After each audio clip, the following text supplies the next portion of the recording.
Hello guys, welcome to the lecture of HMAC, that is Hashed Message Authentication Code.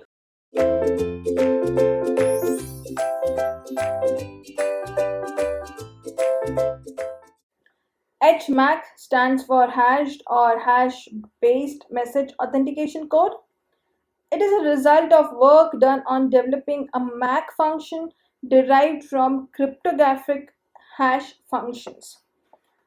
HMAC is a great resistant towards cryptanalysis attack, and it uses hashing concept twice.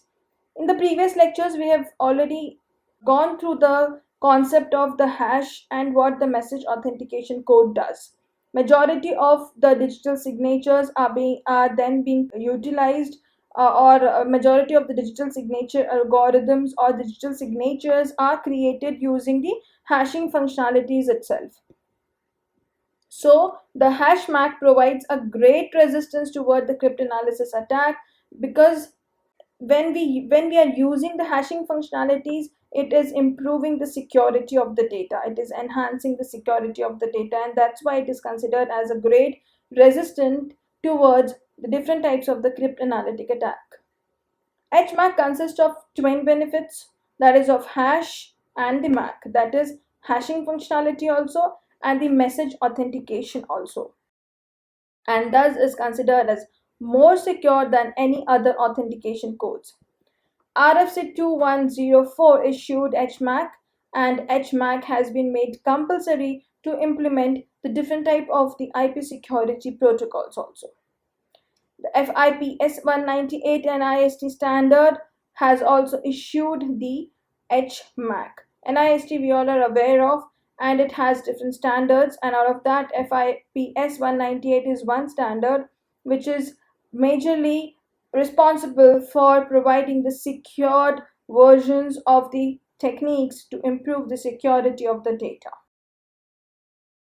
So a hash function such as SHA not designed for use as a MAC. It cannot be used directly for that purpose because it does not rely on the secret key. The SHA, we have seen the SHA algorithm, secure hash, a hashed algorithm, where we have seen that the length has been appended, the plain text length has been appended, and then the functionality takes place. If we compare the MD5 and the SHA, then SHA obviously provides more security, but here it cannot be used directly for that purpose. There have been a number of proposals for the incorporation of a secret key into an existing hashed algorithm. HMAC is most supported, issued by RFC 2104 as NIST FIPS 198.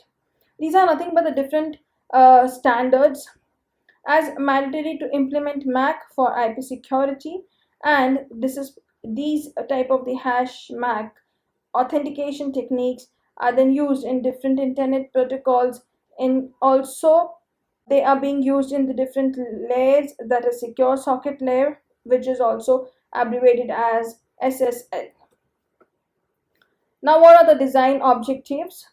To use HMAC without any modifications, the available hash functions, in particular hash functions that perform well in software and code is freely and widely available over the net. To allow for easy replicability of the embedded hash functions in case faster or more secure hash functions are found or required. To preserve the original performance of the hash function without incurring a significant degradation, and this significant degradation is related with the security. Okay, this related with the performance of that respected hash algorithm or the hash function.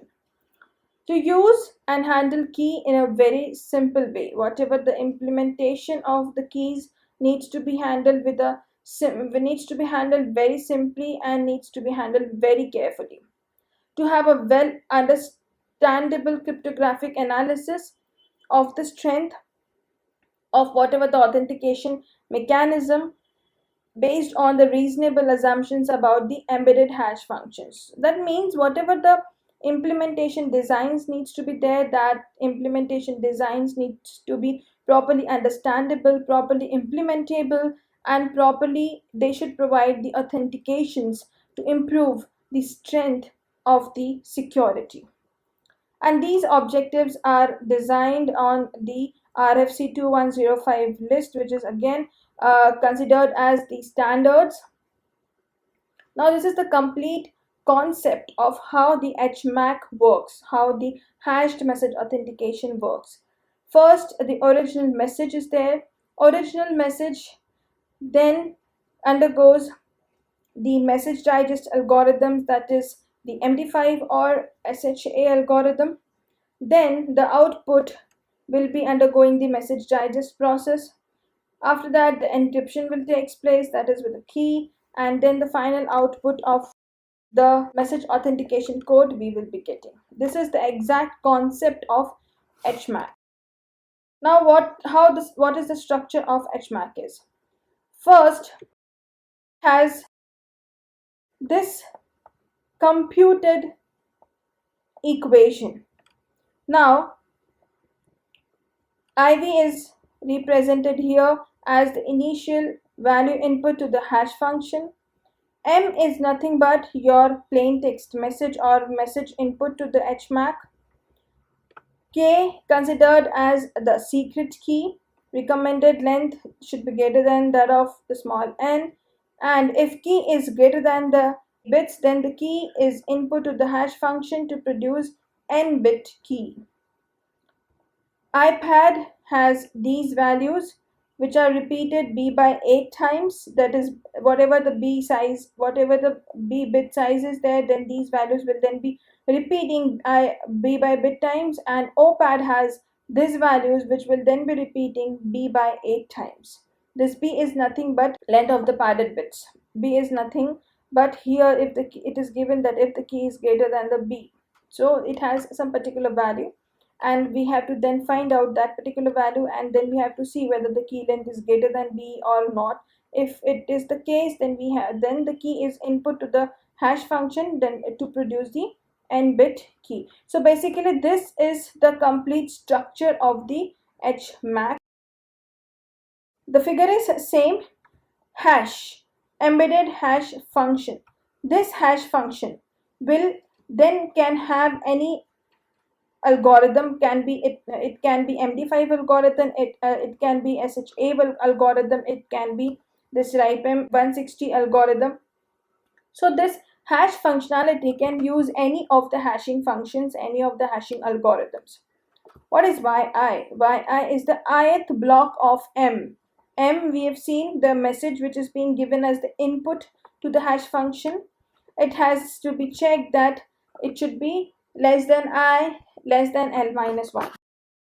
K plus, the K padded K plus, that is this K to the power of plus, padded bits with zeros on left side so that the result is B bits in length.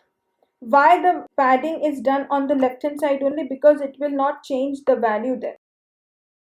L is number of blocks in the M, B is number of bits in block, and small n is nothing but length of the hash code produced by H. This H is nothing but the hashing algorithm. This H, the hashed functionality which is then provided, which is then used. Now these are the steps of the HMAC. First, whatever the message we have, whatever the input message we have to first append the message. Append 0 to the left end of the K to create a B bit string, that is K plus. If K is of the length 160 bits and B is 512, then K will be appended with 44 0 bytes. K plus is nothing but K padded with 0 on left so that the result is B bits in length.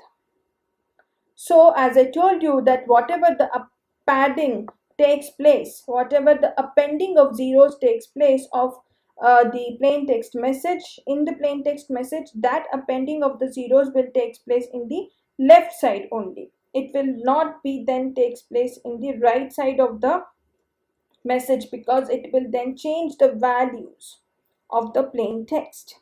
and therefore whatever the size of the input is, whatever the size of the input message to the hash function is, we just have to append the 0 bits, or we just have to pad the 0 bits to the original message. Second step is XOR with the iPad. Whatever the output we get, we have to then XOR it with the iPad to produce B bit block size, that is SI. And the value of iPad is already mentioned. Then we have to append M to SI. Whatever the message we have gathered after appending zeros, we then append that particular thing to SI. Then we have to apply H to the stream which is generated in the above step. That means whatever the output we have from the third step, we will then apply the hash functionality on those generated stream of bits. Then the XORing with OPAD to produce the B bit block, which will then give us SO. The value of OPAD is already mentioned. Append the hash result from step 4 to step 5. Append the hash result from step 4 to step 5. Whatever the result here we are getting, it is then appended with to step 5 along with the OPAD bits. So here we can see HMAC should execute in approximately the same time as the embedded hash function. First, this appending takes place till the length, then that is being given as the input to the hash function, where we have also used the initial values. Here we can see the K plus is nothing but the message which we have got of the appending, and that appending has took place in the left hand side. Then it is being XORed with SI, which is giving you S of I, that is nothing but the B bits, and then that is giving as the input to the hash functionality. Whatever the output we get from the above step are then appended with the M. Then again the K plus is XORed with OPAD and we get S of O, that is the B bits. Again these values are then given as the input for the functionality, and here the output is then padded with the B bits as we have seen in the last slide, and whatever the output we get at the end is nothing but your output of the HMAC, which is the function of the input K bits and the M. So for a long message, the execution of HMAC should be approximately the same. It should take the same time as the embedded hash functions takes. For long messages, HMAC adds 3 executions of the hash compression functions. This is nothing but the hash compression function which is utilized before the last output which is being generated. A more efficient implement is possible by pre-computing. This is the function which is being utilized here. So whatever the input is being coming here and whatever the output is coming from this step is then XORed here, which will then be giving you the final hashed MAC output. These quantities only need to compute initially and every time the key is exchanged. And whenever the key exchange takes place, these values need to be computed. The pre-computed quantities substitute for the initial value. Only one additional instance of the compression function is added to the processing, which is at the end we have seen. Security of HMAC. The security of any MAC function based on the embedded hash functions depends in some way on the cryptographic strength of the underlying hash function. Obviously, if we are using MD5 algorithm for the hash functionality, then it will be giving us the security which is then considered as less secure than that of the SHA one which we have seen, and the strength of the cryptographic strength of that particular hash will then be giving the strength, or will then be providing the security to the final output of HMAC. So it is very essential to properly use the embedded hash functions, because the security then depends upon the hash functions itself. The appeal of HMAC is that its designers have been able to prove an exact relationship between the strength of the embedded hash functions and the strength of the HMAC. The security of HMAC is expressed in terms of the probability of successful forgery with the following points: a given amount of time spent by the forger, a given number of messages MAC pairs created with the same key, for a given level of effort, that is time, MAC pairs on messages generated by the legitimate users and seen by the attackers, the probability of successful attack on the HMAC is equivalent to one of these attacks. So the security of HMAC, we can say that it completely depends upon the embedded hash functions which are being utilized to provide the hashing functionality to the input to the plain text message. And the security is also expressed in terms of these successful forgery attempts. Possible attacks: the attacker is able to compute an output of the compression function with an initial vector that is random, that is initial value that is a random value, and which then can be a secret and unknown to the attacker. So the attacker will have to compute the initial values. The attacker finds the collision in the hash functions even when the initial value is random and secret. So if these values are then known or can be traced out by the attacker, then the possible attacks can happen. So these can be considered as the two variants of the attacks. If these values are known to the attacker, then the attacker will then be able to attack on HMAC. In the first attack, compression function as equivalent to hash function, and for this the initial value of the hash function is replaced by the secret random value of n bits. And what does the attacker require? Attacker requires either a brute force attack on any key which it has depicted, a level of effort on the order of 2 of n, a birthday type of the attack, a special case of the second attack. And in the second attack, these are the different things. The attack is looking for two messages m and m dash that produces two hash values that of hm and h of m dash, and these two hash values should give you the equal results. And this particular type of the attack is known as the birthday attack, and it requires a level of effort of 2 of n by 2.